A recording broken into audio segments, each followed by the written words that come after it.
Welcome back, everybody. We are going to review my updated booth look for the fall.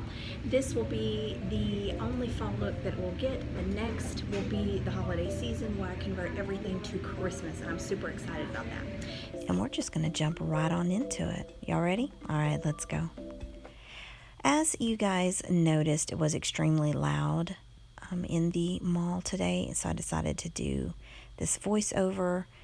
It would be a little bit better for you guys to be able to hear actually what I'm saying.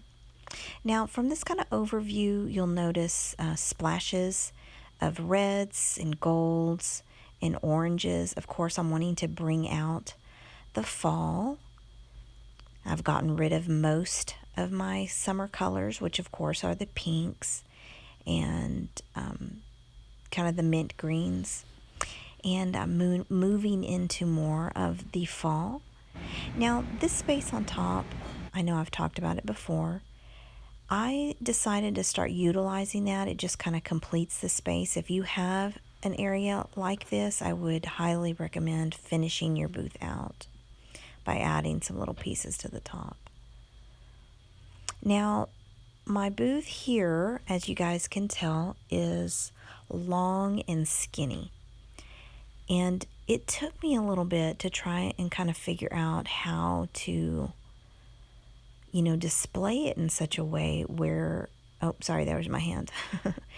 But display it in such a way where you could see everything and have multiple layers of things to look at. And you'll notice that I have, of course, this tall clock and then the big giant clock on the wall. But everything brings the eye up and down, and then of course there are little knickknacks in between to keep the customer's eye roving over every little aspect of my booth.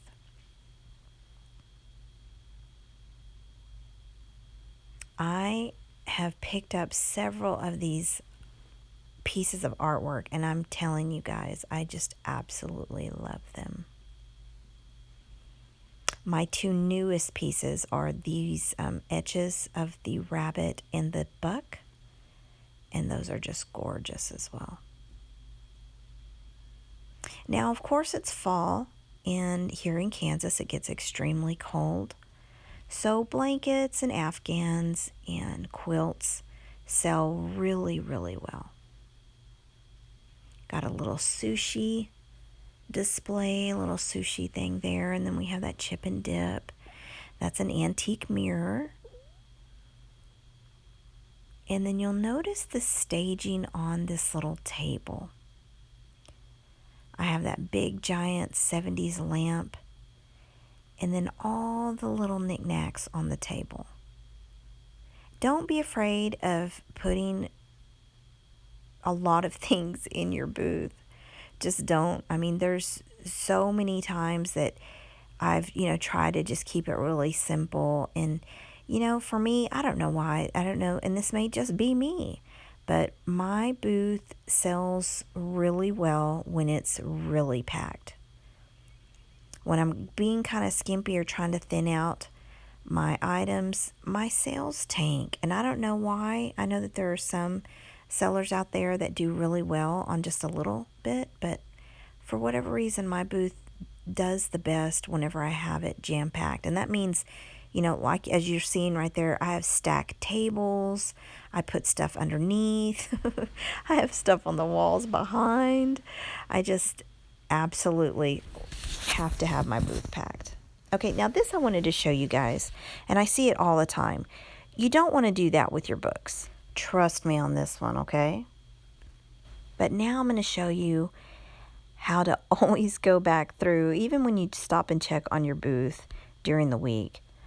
Go through and fix your books, because people want to pick up a book that looks inviting when they're all just kind of thrown on there, even though to you it just looks like the same old books.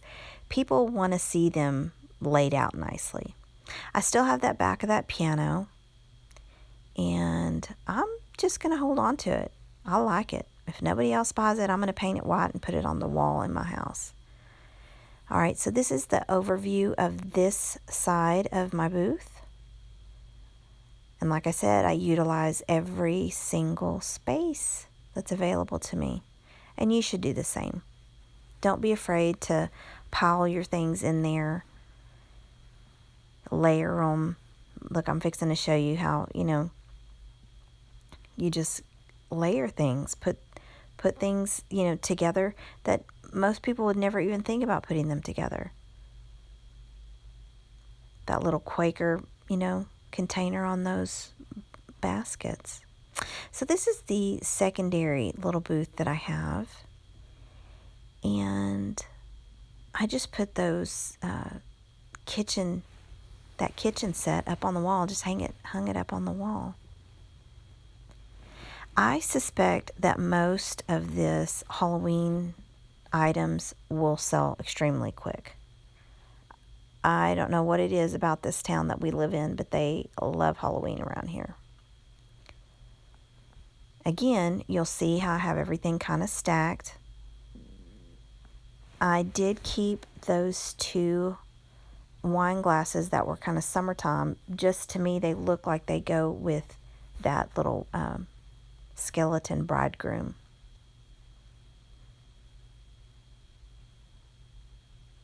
And artwork. I absolutely love artwork. And here in our little town, other people do too. My artwork seems to sell really, really well.